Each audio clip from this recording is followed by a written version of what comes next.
Hey guys, we're back with Shoot the Shit podcast, and I am here with Leaf Jennings. Hello, guys. See, that's the problem. There's never a good cue for that. You're just like, do I go? Do I jump in? It's always like that. Um, so obviously this is episode 3, and we're really excited. This is definitely something that I feel like I've really grown to enjoy. And here's a funny story that we actually had on Twitter. Uh, so obviously, I've known Leaf for quite a bit now, and I actually reached out to him to be on this show. And I sent him this message about like what I'm about, what I'm gonna do, and you know, like a day later, like he literally messages me and he's like, "Hey, bro, like, I'd love to be on the podcast," and I'm like, "Oh, that's fucking cool." He read my message, and then I'm like, "Oh, fucking dope! Like, we're gonna do this," and here we are doing the podcast, and we literally just found out as we set up that he never read this message. Um, so it's like the trippiest shit ever. That like, I feel flattered. The fact that he wanted to be on my show after I just started this about 5 days ago, and it's pretty fucking funny that like we're over here assuming that this guy knew what he was getting into, but it really wasn't. He just kind of like, "Hey, let me get on the show," and I'm like, "Yeah, let's do it," and it's just fucking perplexed at that point. It's so funny how it works out like that. Like we both mutually reached out to each other without even realizing it at the same time. Because honestly, like I was like, dude, I've always wanted to be on a podcast. I saw that you were doing your thing, and I was like, oh man, like that would be so cool. And so that's when I reached out to you. I was like, man, I hope this isn't weird that I'm asking to be on his podcast. And then literally as we're setting up, I'm like going to get my socials ready and stuff, and I'm like, I have a DM on here. What the heck? Dude, that's hilarious, man. I mean, like, that's just what this show's about, man. I think anyone that wants to come on and shoot the shit, I mean, that's the point. So it's fucking fun. I thought it was fucking funny, Yeah. especially just figuring that out now, because I genuinely was like, "Oh yeah, he read it, cool," and then I check, "Oh, he didn't." Badass, even more badass. So fucking badass. But anyway, so Leaf, go ahead and tell us a little bit about yourself, man. Give us some background on who Leaf is. My name is Leaf, and I go by the name Leaf. Only difference is my name's with the I, and like my artist name's with the A. I think it's like kind of important to differentiate yourself as an artist and a person in a way, at least for me. I'm from San Antonio, Texas. And honestly, we've been doing this music stuff for probably like I've been into music my whole life, but we really only started taking it seriously the past like 3 months or so. And that's when we put together this album that will be releasing this Friday, called Art by Leaf, coming out March 13th. Damn, man. So you only took this seriously for 3 months? Yeah, it's just been like pretty much since like the around December, I would say, or so. Like I tried to do it before, probably like 2 or 3 years ago, but I just like was not serious enough or like disciplined enough to actually like pursue and reach where I knew I could go. No, I feel that. I mean, taking that leap's always like different. You know what I mean? Especially as a Yes. musician. Like I think part of like my conversation with Justin was like, it's like, when did we know we wanted to do this? And also realize shortly after, like, oh fuck, this is the consequences of wanting to do this. Like, Mm. fuck. That's so true. It's so true. Because I mean, really, So, like, there's pursuing music, and then there's actually pursuing music. You know what I'm saying? And like mhm. for this album, like, there's a time every other day we're in the studio 7 hours. Like one day we pulled 11 and a half hours on the studio, just grinding, man. And like that's what we needed to do. And 2 years ago, I wouldn't have done that. And like that is the difference between actually like going for these things instead of just like halfway kind of going for it. And like and like you said, the consequences. Like you tell people, like, yeah, dude, I do music, and then like people look at you like, oh, really? Like, yeah, like Yeah. see, dude, you just like sit in your room and smoke weed all day too. Like, it's like, come on. Oh man, that's such a like negative connotation too, because it's like most people just assume that, and also it's just like, man, like we do like when artists, and again, like I remember talking to Justin about this, like I never became an artist. I was a musician. I played music, it was fun, that was it, but I wasn't an artist to the caliber of like what you and him do, where you guys literally, like you said, sit in a studio for 11 hours and just grind that shit out and make sure it's what you envision. And do I see myself doing that in the near future? Maybe one day, but never to like to that such strict dedication, because like that's fucking crazy to me, man. Like to sit in a fucking room with how many people? How many people do you work on with this album? Truthfully, just mainly I just work with one person, but we probably had throughout the creation of the album, like probably had about 8 different people come in the studio and just do different things on different songs. Oh shit, damn, dude, fucking got an army and shit. That's fucking Yeah. cool. Yeah, but like you say, dude, it's literally you just sitting in a room. Like everybody hypes up the studio as this like rappers like, oh, yeah, bro, I went in the studio and just killed it. Like, nah, bro, you probably just kind of sat there for a few hours and then went in. You know what I'm saying? Like, it is such a methodical process, dude. Like, people just don't understand that. Do you remember back in like third grade they had like that UIL competition, listening skills? I didn't do that. Oh god, dude. Like so that's what this is, to like an extreme extent, where you sit down and you're like, what was that fun fact? Or no, that doesn't sound right. And you only get one shot to listen, basically. And it's so dumb. But I don't know. It was one of those things where it's like literally you sat there and listened to this 30-minute monotonous history lesson and you just fucking hated it because you're just like, why am I doing this? And like it was awful. I could just imagine like how critically like you guys have to sit down and think about, you know, how does this sound? Because mind you, like you know, start talking about part of the album, like man, like, and what's on Spotify too. Like if anyone's listened to the singles, you know, your beats are so fucking different. And I was actually in my car when I put it on this morning, and I was just like, dude, I fuck with this. Like this is legit. Like I like the beat like more than anything. The beats fucking like hook me in like immediately, and then obviously you come in with your lyrics. You know, that shit was fucking legit. And Thank you, man. Thank you. Like obviously working with 8 different people, like what was that experience like to build something so different, and also like all being on the same page in a way? Because mind you, like there's 8 of y'all in this case, right? So that's kind of crazy to like just kind of have different visions kind of align themselves, if that makes any sense. Yeah. So, it's mainly me and my producer slash sound engineer, Alan Armstrong. He's fucking legit. He pretty much like makes most of my beats and like mixes and masters and stuff. And we had one feature that came in was a singer, and she just did absolutely amazing. Another guy who came in, his name is Caleb. He laid on guitar on a track. We had a pianist named Daz come in and lay keys on a track. I had one of my DJ friends kind of help me cook up ideas for one of our tracks that we have on the album as well. And then I have another really good friend of mine. His name's Pedro Centurion. He's always kind of always been like my music guy, you know, in the background.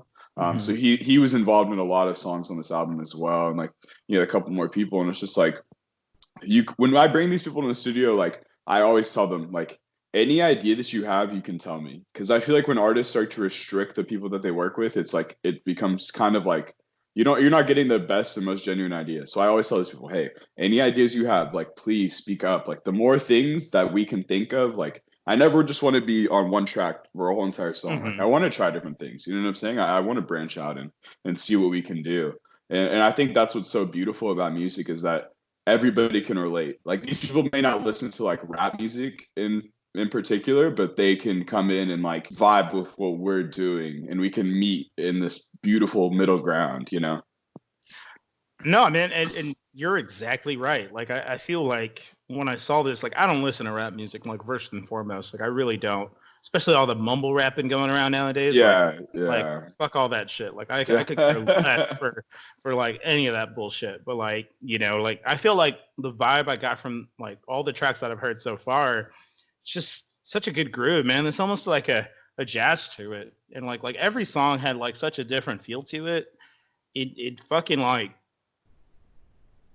I wouldn't say soothed the soul, but it was just so refreshing.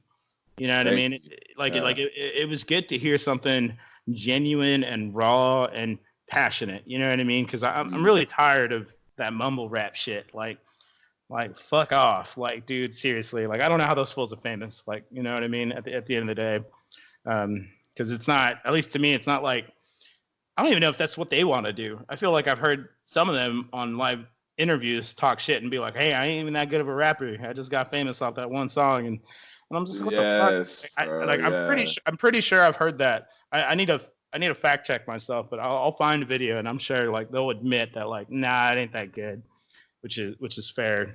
At least they're aware, and I'll give them that. Yes. But So like that's honestly the motivation for me. Like I'm not trying to sound cocky or anything like that, but like I yeah, truly believe I'm a great rapper and like a great lyricist and a great musician. And so when I see people who I think like my music is just of such a higher quality than theirs, like makes me honestly just want to work harder. Like nothing against them. Like they found their own lane and that's super cool, but like I deserve to find my own too, you know? yeah, man. I mean, so as far as like being a lyricist and what instruments do you play like outside of that? Zero, brother. Oh, no shit. I'm the Nice. idea I'm the idea guy. Oh, that's interesting. So as far as like the songwriting process, I mean, like figuring out like the themes and the tones, like you just throw out like how do you do that? Like considering like not So being an instrumentalist. yeah. So So that's for interesting different for sure. it is. My producer Alan, he's like super musical, like knowledgeable and like to music theory, movements, pitches, all that kind of good stuff. Like so he's like the encyclopedia of us. And Mhm. me, I'm like just the guy who like just thinks everything and says that sounds good, that doesn't sound good. I have a great ear for music and I played piano when I was a kid, but like I don't play it now. Like you know what I'm saying? I played Yeah. cello when I was in middle school. I don't play it now. Like so I've always been around music and like picked up what kind of sounds I want. And I'm a very peculiar person. So I know what sound I'm looking for. And I think I know what sounds good. And so some songs I'll come up and I'll be like, this is the drum pattern I want. You know what I'm saying? Like Hallelujah. I was the one who thought of that drum pattern, and Alan was the one who kind of helped me put it down, and like we really got that figured out, you know. So I'm like, And it's weird, but I'm the idea guy, you know. what's fucking crazy, dude? Like so the way you guys kind of have that chemistry with each other. Did you ever see Rocket Man? Like No, the Elton John yes, musical? I have not. I need to see that one and the Queen one.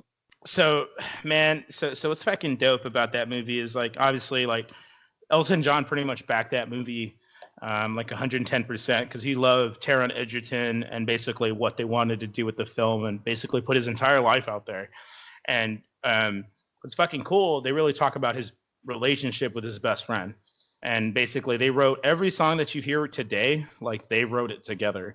And it was funny because like um, what's his name? Elton John couldn't really figure out the words. Like he was a shitty lyricist, but that person knew all the lyrics, so he would just add the music to it, and that's kind of how their Interesting. so that's how their dynamic worked, and it was amazing because mind you, like you just see their entire journey of them together and how that guy has always been as constant in his life specifically. But like it's crazy because that's exact like he sucks at words, like Yeah. he's terrible. Like he tried writing a song and it was awful, but then he met this guy and then they just clicked and they're just like, this is legit. And they straight up fucking went at it. And, obviously Elton John, who he is today. And, it's just fucking insane to hear that kind of similar dynamic here where, you just have these people collaborating and it becoming to, one definite goal. Yeah, it's been super cool to see, man. Like super, super cool. I mean, everything's kind of come together very fast. Like, Mm-hmm. I'm not saying that the album's like was rushed, but just everything really just kind of fell into place over the making of it. So, I mean, speaking of the album, like, is there a specific theme to this album? Like, when I was a songwriter, I thought about a theme to my album. Like, everyone always, hears the breakup songs or angry songs, or, you know, there's always obviously a centralized theme to the album. Is there one Uh-huh. specific to this album, or is it just kind of all over, off the wall kind of stuff? I would say the theme is that there are many themes, if that makes sense. You know, Mm. like the title of the album is Art by Leaf. And so when people are listening to this album, like I want them to think it's like an art gallery where you're walking through an art gallery and every single song or like painting and picture piece of art like represents something different to you, you know, and Mhm. every song and piece of art brings up different feelings and everything like that. Yeah, I feel that. Okay. So, like, I guess with that, like, what would you say, I guess, supports those themes? Like where did the inspiration come from that? To like kind of create these different scenarios? Like, did you have different things happen, or was it just like the idea of making a good flow to the album as it played, or what exactly created Really, all that? it started as just like we make a song, and we didn't really set on like making an album until we probably made like 3 songs together. And they were like, dude, we should just do like a 5-track album or a 5-track project. And then we are like, all right, bet. So we had like the 5 songs kind of set, and then we axed one of them, and then we just kind of kept making music, making more, making more, making more, and it just naturally flowed into what we have right now. And it's kind of crazy. Like we didn't really like set out with like each song playing off the other one. Like we really did make each song as its own piece of work, and it just turned out that they all sound so good together. Huh. That's super cool. I mean, like, I think the only idea I've ever had of like an album being created is like, did you ever watch the Foo Fighters documentary, Back and Forth? I think it's what it was called. Uh, So they have this whole process where they get a whiteboard up, and they're talking about what they're recording today and like what's scratched off, what's done, and it's probably the only idea of what I had as far as like the layers to their songs and how it's produced. Was that similar to where like you guys obviously, did you start with your vocals first and then add the beat, or was it the beat then the vocals and then the guitar and then the features like it all like the every song was just so different, man. That's the thing. Like there was one song where I had finished the album with 8 songs, and Mhm. then literally 2 days later I wrote a song, and I was like, bro, we gotta add this. This has to be the last song on the album. So we recorded, we put it in, and it's like, like that's one example. But then there's another song. It's the 8th song on the album. It's called She, and I actually wrote the song like probably I don't know like 8 months ago maybe to a BB King song. It was gonna be an R&B song, and eventually BB like King is a god. That's all yeah. I gotta say to that. So I wrote it to The Thrill Is Gone by BB King, and it was a really good song. But then I just like we found another beat, and I just put it down on this beat, and we kind of just switched some stuff around, and it sounded amazing. Hmm. The song before that, like it's called Angel. My friend Pedro, who I told you about earlier, we Yeah. wrote that song like 4 years ago probably, and just never did anything with it. And like over the course of all this, kind of just like it kind of came together. And like funny story about that. So like we had originally, me and Alan, once we knew we were gonna do Angel as a song, it was like this super like boring, monotone, like kind of delivery. And we brought in a feature on it. And like myself personally, I was just like, it sounds good, but just it's not right enough. You know what I'm saying? It's not good enough. Hmm. And so we were at the studio. We've been there for like 7 hours, and I went home, and I had lost my AirPods, and my mom had got me them for Christmas, and I was like, fuck, like she's gonna be mad, like so, like it's a gift, you know what I'm saying? So I was like, I Yeah. called Alan, and I was like, dude, I'm just gonna come check. And so I drive over there, and right as I get to the gate, my cousin texts me and is like, hey, like I found your AirPods. They're at like your mom's house. And I was like, oh, okay, bet. But on the way there, Pedro had texted me, and he was like, hey, dude, I think you should sing Angel, like try to sing more on it. And I was like, damn, you're right. So in the car, I was just kind of freestyling, playing with it. Sounded beautiful, dude. Absolutely beautiful. So I pull up to the gate, and I'm like, and I get to Alan. I'm like, Alan, I found my AirPods, but we have to record this song right now. So we threw it down. And you know what I'm saying? It's just like these moments in the process have been so cool to see and just spark, because no song has been like a traditional writing process. Like everything has kind of Yeah. come in these like crazy creative waves. No, it makes sense, man. I mean, that's the thing about songwriting. I remember, like, for me, like, my process has always been like, if I start it, I gotta fucking finish it. Like I just can't like end it, and if not, I scrap the whole song. And it's always been a thing of mine where I sat down and be like, all right, I got this badass chorus. Like, how do we get there? And I start sitting down and like hammering it out. And if I don't finish it that night, I would stay up till 4, 6 in the morning and be like, cool, here it is, it's done, Mhm. fucking blistered as fuck, and let's go. I guess we're playing it tomorrow, and then that's what we would do. And that's interesting, man. Like those moments and sporadicness, and I guess what works. I mean, at the end of the day, it's your art, and you're happy with it. That's what matters, for sure. Yeah, absolutely. And it's just like, and that's what I think kind of drove me to the Art by Leaf title, is like that I really felt every song was so different. And it was just art by me. It was like me just put on display kind of, you know? Yeah, for sure. I mean, so what's been the most difficult part about making this entire album? Probably just they're just straight up grinding and just like literally just working. I mean, like I said, like every other day, 7 hours, 7 hours, 7 hours, 11 hours, 8 hours. Like, you know what I'm saying? And it's just like the studio, like we talked about earlier, is not a fun place. Like, so it's Really kind of isn't. yeah. So it's not. So like, when you're doing these things, it's like you have to really like envision what you're doing, and we believe powerfully in what we're doing, and what my goals are for this, and what I believe that we're capable of. And I think that that drove us every single day. But I mean, it was still very hard every single day to be ready to just work and create and just mentally just kind of go at it relentlessly. Yeah, I mean, I'm sure it's like almost like you're working a 9 to 5 without getting paid. You know what I mean? Exactly. And like, Losing, really. yeah, no shit, man. It's just insane because I can only imagine like the amount of work it takes from all 8 of you. Mind you, like tell me a little bit more about the features. Like how was their piece of the puzzle? Obviously, they're a piece of the puzzle. They're important, but like, what did you see out of them, and what did you ask of them? Kind of like as per se, the head of this in driving this vision. Like, what would you tell them, and what would they create, or was it more like you said, they just threw it in there, and you're like, this is great, let's put it or scrap it? Any of that? We would have visions of what we wanted, and we would kind of like just play with them and like kind of feel each other out. Because like obviously, whoever you bring in, you have to play with their style as much as you have to play with yours. Otherwise, you're just making them uncomfortable. But luckily, the people we brought in are all like crazy talented musicians. I mean, like crazy talented.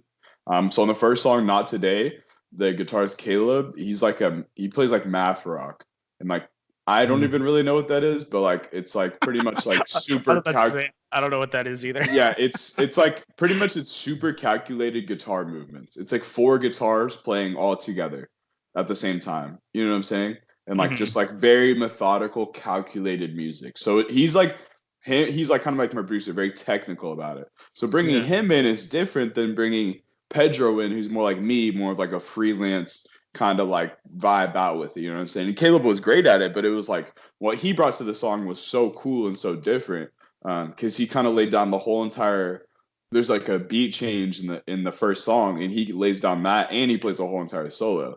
So it's kind of like that adds its own like feel, like you can feel his touch on that song. And then we go to the next song, and we had his name's Desir Walker. Absolutely just killed it on keys, like killed it. Comes in with a solo, lays down pretty much like the whole backing for the whole entire song. And so it's like pretty much every song has one different person that we brought in on it or something like that. You know what I'm saying? And that's what was so cool about it is like you get these ideas and you meet them on their ground as well as yours. Cause like even though it is my album, I want them to contribute. Like I didn't just bring them in here to like tell them what to do because like I told you earlier, I don't really know anything about music, like technically. So like I'm going off what I think sounds good. If you bring me something that sounds good, we're gonna use it. If it sounds because like pride in the studio is leave that shit at the door. Like we're Yeah. trying to make good music. We're not trying to like claim anything. We're trying to do the best that we can with what we're given.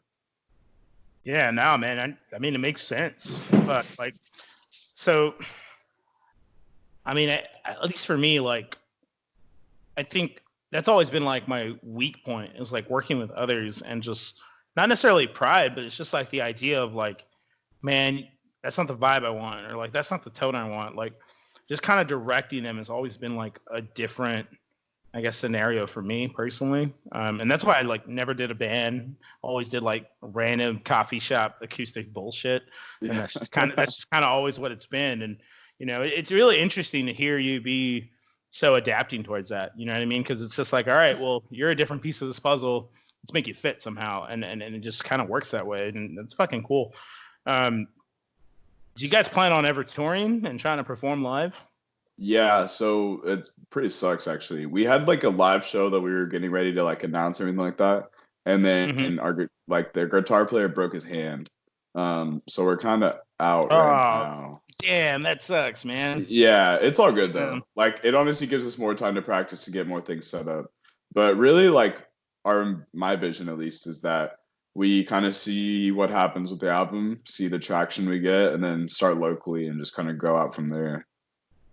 no, I feel that. I mean, local's where you want to be. I mean, You know, like obviously, like being a San Antonio native. Have you lived here your entire life? Mm-hmm. Yeah, born and raised.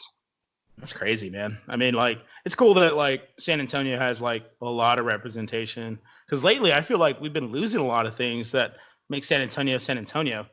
I mean, like River City Rock Fest recently, got pretty much canceled. And then you had fucking Rampage getting bought out by the Las Vegas Golden Knights, which, mind you, I'm a huge fan of them, and I'm pretty psyched for that.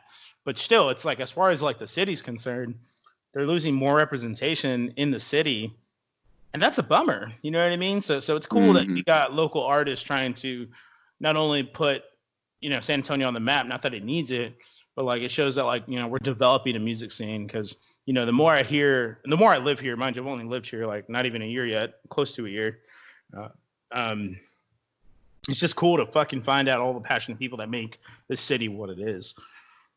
Yeah, it's very diverse, and I think that like realistically, like I want to help out artists in this city as well, because like there are so many talented people that I know from here, and not just like music, but like a painting and digital artists and music or movies and stuff. Just actors, like all these so many talented people who just like San Antonio is not known for being like this like crazy talent ridden city. You know what I'm saying? And I Yeah. honestly want to help put this like the South on the map as far as the music scene. Like we have some stuff, but like it's not the same, and I think what we're doing, like truthfully, is like very transformative in rap because we don't sound like anybody else at all. And I think that helps us so much. Yeah, no, I could totally attest to that. I mean, like out of what I've heard, like if anyone's heard the singles, I mean, your freestyle alone fucking blew my mind at one point because I'm just like, the fuck, this is a freestyle. It sounds like you fucking practice this. You know what I mean? Like it was very well thought out, and it was just fucking fluid. You know what I mean? It almost went down so easily as far as like lyrically. Just it's different, it's fresh, and I'm personally on about it at this point. So I'm excited for the album myself at this point, and it's definitely something that like I hope we could pretty much share the message with everyone. Like, hey, check this shit out. This is definitely local, and when you guys start doing live shows, man, we got to get you back on here and promote the fuck out of that. Yeah, Sure. absolutely, dude. Absolutely. Yeah, what we're working on right now, like, is pretty much just promoting the album and stuff like that. And like, so like, since the album is called Art by Leaf, we've been doing like, um, each song has its own album cover, pretty much. And we've been releasing those like on Instagram and stuff like that, kind of like leading up to the album. But then the next thing or project we're working on is called the Down South Poet. And it'll be releasing sometime in August is what we're aiming for right now. Don't hold me to that, but it'll be releasing sometime over there. August, Hey, September. y'all heard it. August. Yeah. August, September is what we're working on for that one. So yeah, man. I mean, and is that like another single, or is that like what do you mean by like what's that project pretty much going on with? So the Down South Poet will be more of like traditional rap, I guess, and more of me just kind of just displaying lyricism. And we're just gonna go for more of like a new age rap feel. This album, Art by Leaf, is very musical in the sense that like a lot of instruments, a lot of like very technical musically. So the next thing will just be more focused on lyrics and more just like delivery and stuff like that. Oh, I feel that. Okay. So as far as like through your journey, because I know you've been doing this for a while, like who's been inspiring you, like in general, as far as like the music world? I mean, mind you, it doesn't have to be anyone, you know, recent, right? But like who inspires you in general to do what you do now? Yeah, definitely. I would say my biggest influence when I first started rapping, because I first started just like freestyling and just like fucking around, and like Mhm. you think you're good, but like you never really know that you're like good. Mhm. Um, and like so then it was like Chance the Rapper. I listened to acid rap probably like every day of high school, my freshman sophomore year, like whenever it came out, like just nonstop, literally nonstop. Um, so that was like kind of like where my flow kind of stems from originally. And then I was a huge Mac Miller fan, like literally just grew up listening to him. Every single album just played it on repeat on repeat. And that really made me appreciate music as a whole Mhm. and like just being a musical person, and being able to do these things where you're not just confined to one form of rap. And I think Mac was so good at that, displaying his different sides of an artist. So I think those would probably be my two biggest influences and where my music directly comes from. Dude, like as far as Chance the Rapper is concerned, because I don't know much about Mac Miller, unfortunately, and may he rest in peace. I like. Did you ever see the show? Was it Rhythm and Flow on Netflix? Yeah, I've seen a little bit of it. Dude, man, like the way Chance is as a person and like who he is to his art form is so goddamn respectable. Like he genuinely cares about keeping it an art form and making spoken word actually mean something again. And Mm-hmm. I fucking love that about him. I love passionate people, obviously. That's why I made this show to begin with. But like it's fucking amazing to hear people like Chance and in this case people like you just talk about what the fuck they love doing and almost like paying honor to whoever they learned for in the past. Because mind you, Chance, I mean, as everyone knows, didn't really have much self-produced album and still fucking made it. You know what I mean? That guy is fucking stellar, dude. And Mm-hmm. mad respect to all the people out there. And it's cool that mind you, you look up to him, and I could see that influence, bleed through the music, and I think that's a fucking badass thing to do. Yeah, I would liken Art by Leaf to 10 Day by Chance the Rapper. In sense of like, young musician kind of trying to do these new things on this new kind of wave. That's what I would kind of do the synopsis of the album as. No, I mean that's dope, man. I mean, out of what I've gotten to heard, I'm not going to talk about it much because I really want people to hear it versus like me spoil anything in Yeah. that. But like honestly, guys, like as far as like what I've heard so far, the dynamics of this album is legit. I mean, it changes, it shakes you up lyrically. Again, like I think you're right. You're a very powerful lyricist. I can't even fucking say that. But I think all is in a whole, man. I'm really at this point invested in checking out the whole album and actually have it bumping in my car pretty much as I cruise around good old San Antonio. Yes, dude. Thank But you, man. And well, dude, like it's I personally have never fucking like jammed with the rap song, like unless it's like fucking old school 90s shit, you know what I mean? Like I'm all about like all that shit back then. Like now obviously I'm not down with it for the most part, but I was actually like, oh, okay. Like I'm digging this fucking saxophone. Mind you, like last podcast, as everyone knew, I play saxophone, and the fact that was in there, given this vibe, is just legit. So, I mean, yeah, man. It's like yeah, it's that's the thing that I appreciate most is that people who don't like rap music, I think will like this album, and I think that's cool because it's not just a rap, it's not just this one kind of, because people have this like twisted view of rap nowadays in hip hop where it's like this like it's like bad, not musical, and I want to bring back that musical side of it because like that's so beautiful.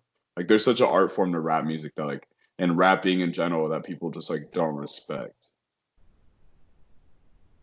yeah, I mean, you could tell it's evolved to obviously something different. It's kind of keeping up with the times, and just like the rest of music, we always kind of go back to like, I mean, at least for me, like most of my fucking radio is fucking 90s, early 2000s music. It's not Mm-hmm. modern music, and it's gotten to this place where like we almost lost our foundation and created a new one.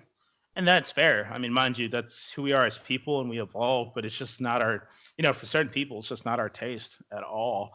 And again, it was really refreshing hearing a lot of your music. And, you know, even though, like, even as a kid growing up, I would just look at my sisters and be like, the fuck is this bullshit? Like, why are y'all listening to this? But, Yes. I hear it now and I'm just like, oh man, that's so much better than than what I've been hearing in modern times.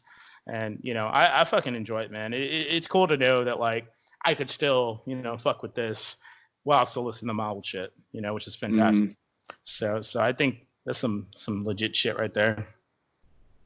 Yeah, thank you, man. Mm-hmm. Thank you. It's just been so much putting your soul into something, dude. And it's like it's kind of scary to like throw it out there just for everybody to see on display. And like I sing some on the album, and I'm like I never considered myself a singer.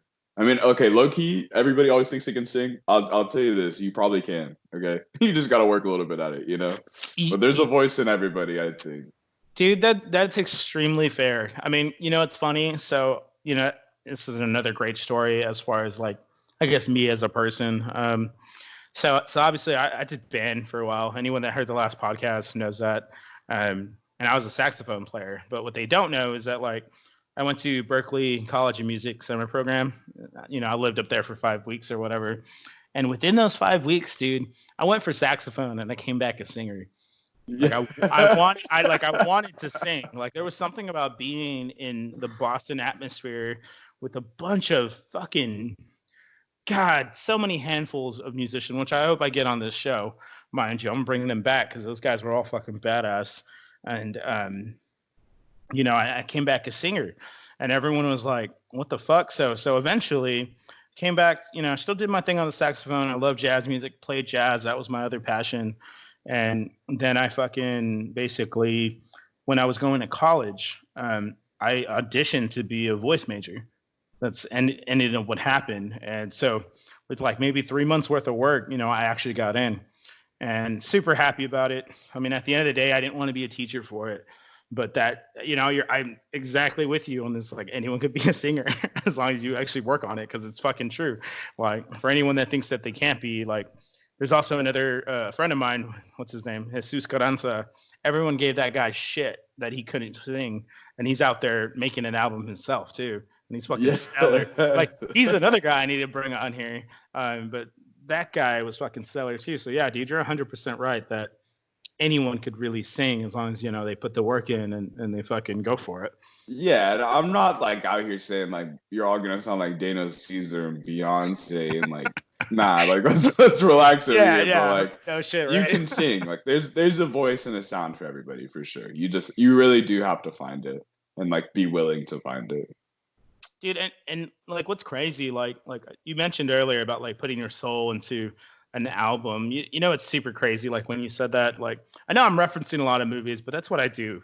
Like that's like that's like No, first of all, I work at Alamo Draft House, and second of all, like I take a lot of movies, not necessarily to heart, but like they've taught me a lot in life, oddly enough.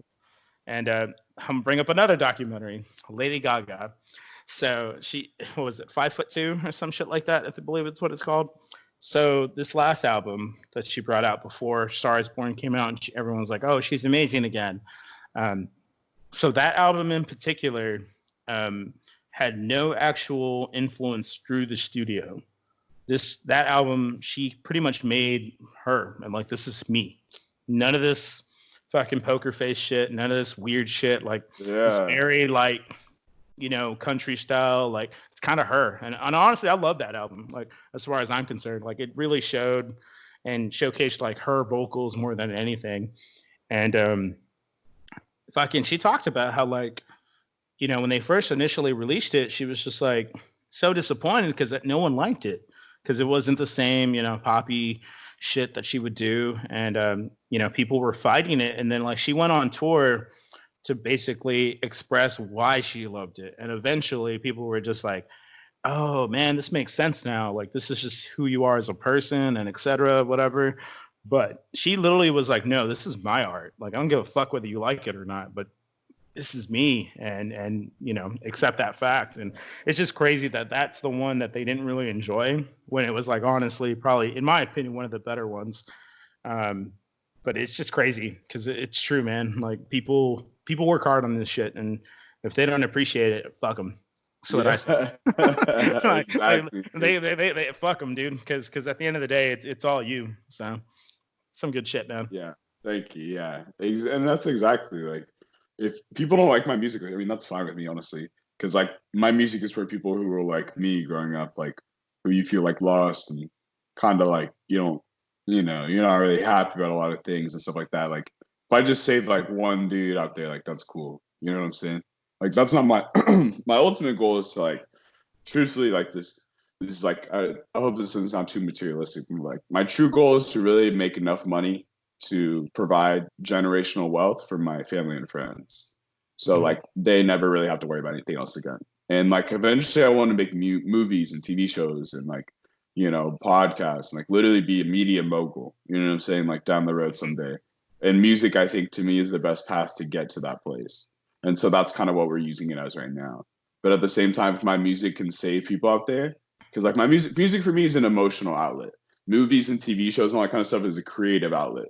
But music is really where my soul and my heart comes out. So it's like when I'm doing these things, like I want to help people who view music like that, like me. When I was a kid and I was really going through it, and I listened to Mac Miller and Chance and all these different artists, and like they saved me, you know.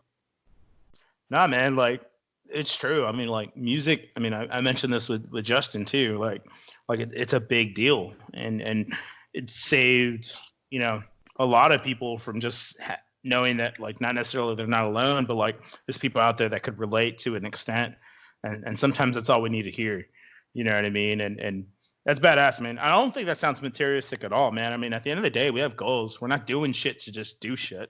Yeah. Like at the end of the day, like we're here to, God willing, like, fucking succeed in fair ways that show from our hard work that we put in, and I think that's very fair. I mean, it's dope that you want to do this, media Mongol thing. And personally, like, at least as far as me, like, going to goals, like I would love for this podcast to be, a good outlet for local artists where, again, I'm not charging anyone to be on this show. I just want them to come have a good time with me and talk about what they fucking love doing, because people need to know like that they're passionate about shit, because so they could get them all jazzed up. And now someone's going to listen to this and be like, you know what?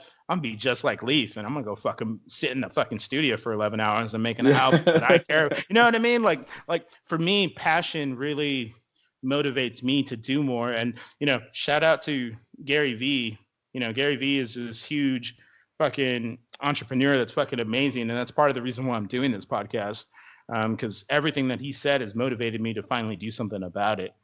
And that's fucking badass, man. I mean, hats off to you, and just keep doing you. I mean, like, so as far as like, I know we talked about live shows. Once this releases, like, do you have a timeline for a second album? Or are you guys just gonna kind of take a chill for a minute?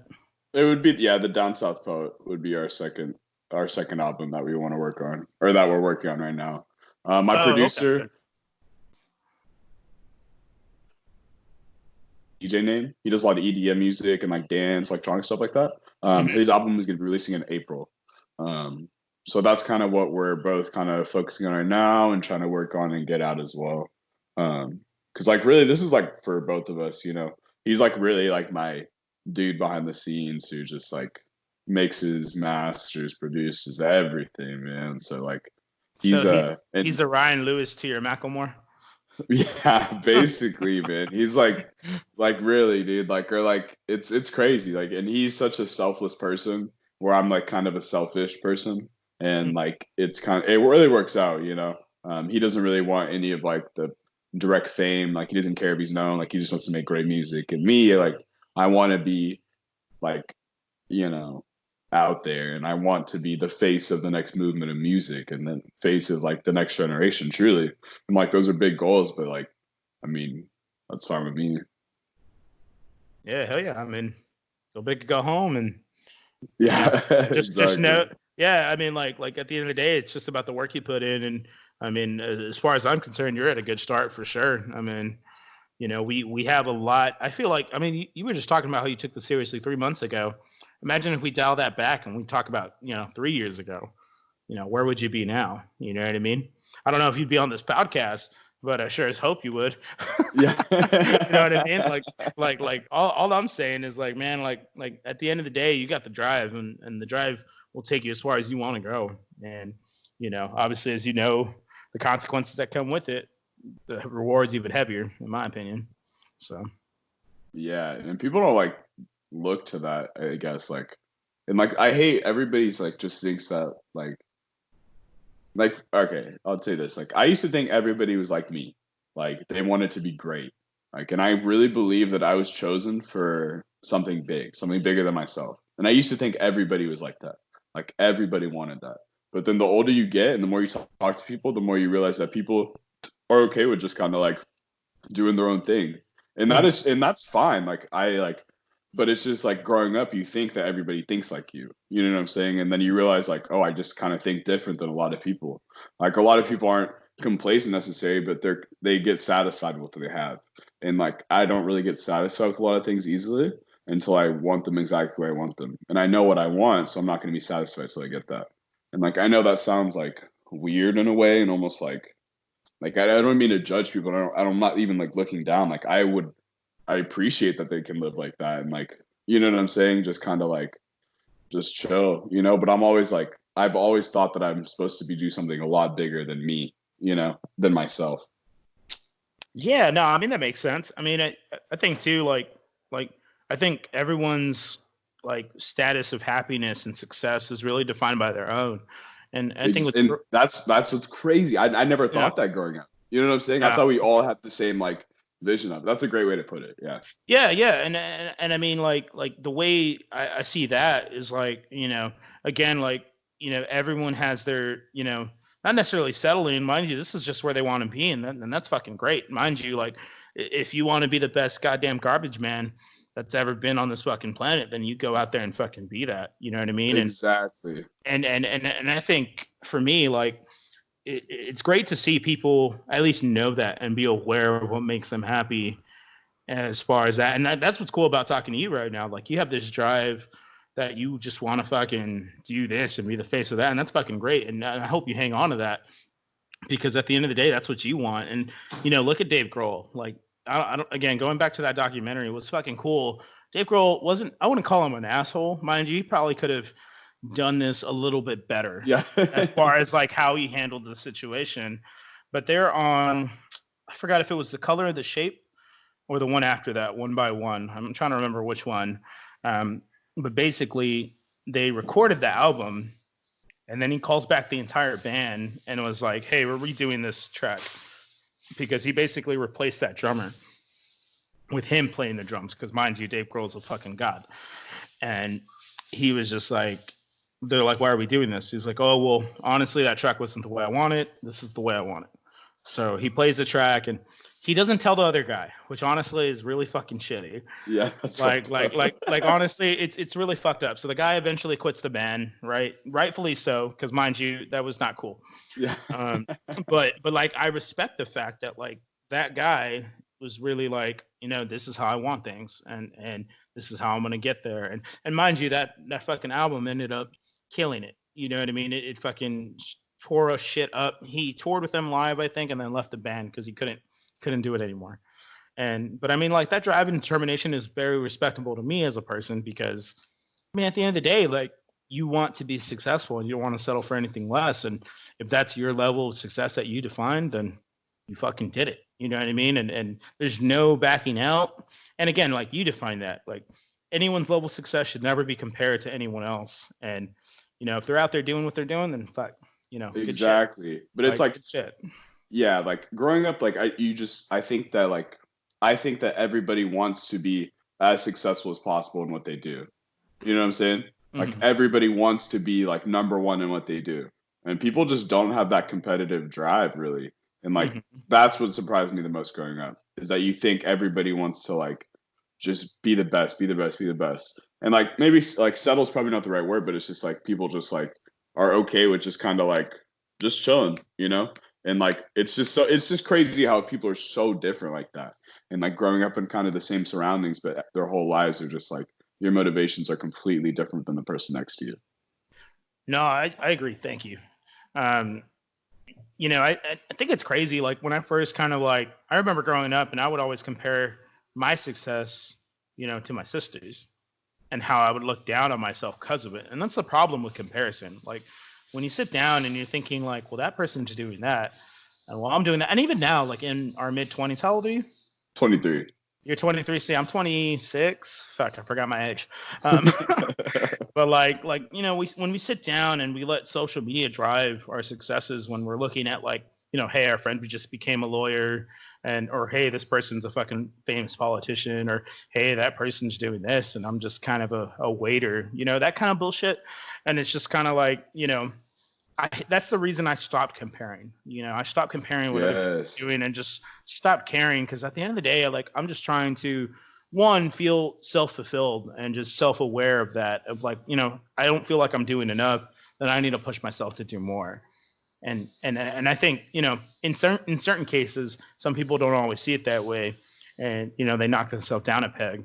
But for me right now in this moment, exactly why I started this podcast, like I want to do more. I want to not necessarily send messages to people like I'm some kind of advice giver, because I'm really not. Like, Yeah. mind you, I don't take my own advice half the time. But Yeah. like when I hear shit like that, I'm just kind of like, yeah, man. I mean, just keep going. Like you're already on a good fucking path. Like just go do it. Like no excuses, just do it. And if you fuck it up, you fuck it up, and at least there's no more of this like should have, could have, would have kind of shit. Exactly. And like that moment for me was like my grandmother passed away in November. Oh, I'm sorry. And oh yeah, it's all good, man. It's part of life. But she passed away and she was like on hospice for like probably like a month or so. And like in her living room and stuff like that, and just like this horrible death, dude, like horrible. Like she was like she's like deteriorated in front of me basically. And Oh, so yeah. like That's rough. yeah, it was horrible. And so like I was sitting there at my house and I was looking around at my family and I was like, Leaf, like what can you do for these people? Like what can you like what is your best way to like make sure none of these people have to worry about anything for the rest of their lives? And I was like, I can make music and I can be, make it to these certain places that I want to make it to. And that's what really like sparked this fire that's just been burning for these past 3 months. And it's like just going up and up and up. And everybody's been so like receptive and so positive about my music that it's just like, it makes me so happy. And like, we're doing like, not big numbers right now, but like that's not really what it's about. Like after this album drops will kind of be like when everything falls. But it's just been like it's crazy that sometimes it does kind of take these like very big moments in your life to like really propel you to do these things. Because like you always tell yourself like, yeah, I want to do this, I want to do this, but like it's very hard to wake up and chase greatness and like try to be great. And that's why like it is easy to like just kind of show where you are, and like it's hard to try new things because it's scary. Like it's very scary. Oh man, like, man, you're 100% right. I mean, change, any form of change, and being able to trust yourself and trust others around you is just such a big fucking deal. Like I remember coming into my new job now. I mean, obviously you remember when I left the Rustic Yeah. and I was going to, obviously be the general manager of Alamo. And man, that was such a weird fucking experience as far as like understanding the amount of change. Cause like, mind you, when I first left the company, I had worked with all these people that knew my entire career. They know, I scratched and clawed to be where I was. And then I was walking into a building that they were like, who the fuck is this guy? Yeah. Basically, you know what I mean? So Yeah. it was such an interesting dynamic to just one, take the leap and be like, all right, well, here I fucking talk the talk, let's see if I can fucking do this. And it's true, man. I mean, like there's moments like that where you realize like, all right, make it or break it, like sincerely. And it's like, well, now I have the opportunity. This is what I bitched about. And let's see if I do it, and there it is. Yeah, dude. You have to like when the moment is there for your taking and the moment's in front of you, like that's when you really have to step up. But you never really know like if you are actually ready. Like I talk about that in my song in the moment, but it's like it's so true because like there are these Dude, times in life where it's like it's yes. crazy, man. Like you never like you're never really gonna know. Like you're always gonna think, oh yeah, I'm ready to do this. I'm ready to do this. But like Yeah. until you're actually there and it's staring you in the eyes, like and it gets real, like leading up to this like to this week, like dude, it's been crazy, man. I'm telling you, like I like just keep waking up and I'm like, damn, I'm about to have an album drop on Friday. Like I'm about to have an album drop on fucking Friday. I looked last week on Spotify and it says like upcoming music and it's like your album released in 7 days. And I was just like, fuck, man, like I'm doing this. Like, like this isn't just some stress, just fuck. yeah, it's just like and it's like stress, but it's also like de-stress at the same time. Like I remember when we finished the album, I was literally like I feel like a weight was just lifted off of my shoulders. Cause every day I'd wake up and I'd be like, it's just you think about the album and you think what songs do I need to add, what songs do I need to take off, what do I need to change about everything, like I've heard every song on this album probably like I don't know, give or take 10,000 times. You know, like it's just crazy, man. Too much at this point. Yeah, like it's awesome to hear your music, but shit, every day, every second of every day. It's like me with the Beatles, I guess, when I was like fucking 12. Yeah, dude, and I mean, it's horrible because like everybody has those songs that they like run into the ground, but like these songs are your own songs, so you have to listen to them over and over and over. And I still love them, but it's like sometimes I'll literally be like, okay, all right, I'm actually not gonna listen right now. yeah, no shit. I mean, that's badass, man. I mean, I can only imagine the anticipation because now it's what, 4 days? Yeah, 4 days out, man. That's crazy, dude. So, I mean, where can everyone find y'all when this drops? It'll literally be everywhere. If you got Tidal, it'll be on Tidal, Spotify, Apple Music. I even throw it on SoundCloud, my SoundCloud homies, you know, everywhere. It's not really like we just want to get this album out to as many people as we can. That's legit. So where can people find you to hit you up and just hear your shit? So all my socials are pretty much Leaf, or Art by Leaf. On Twitter is my @ Facebook is Leaf, Leaf. My Instagram is Chieflado, like Chief, like an Indian chief, and then Lado. And then on SoundCloud, I'm Leaf as well, and on Apple Music and Spotify, just Leaf. Good shit, man. Well, man, I appreciate you coming on the show, dude. This was it took a weird twist towards the end as we started talking about like life philosophies and shit, but like that's kind of what this show's about. So I really appreciate you coming on the show, especially you reaching out to me. And Yeah, are you reaching out to me in some fateful way? yeah, no shit, right? Obviously, guys, you guys heard it here. Obviously, like I'm looking for people to come on this show to talk about shit they love, about what they're doing, about projects they got coming up. Whether you're an artist, a personal trainer, you make beer, you make seltzer, I don't give a shit. Like at the end of the day, I want you on this show to talk about what you love doing. So we're pretty much gonna get on out of here, and thank you for shooting the shit with us, and hopefully next time you guys will be here when we shoot the shit. Thank you, guys. Later.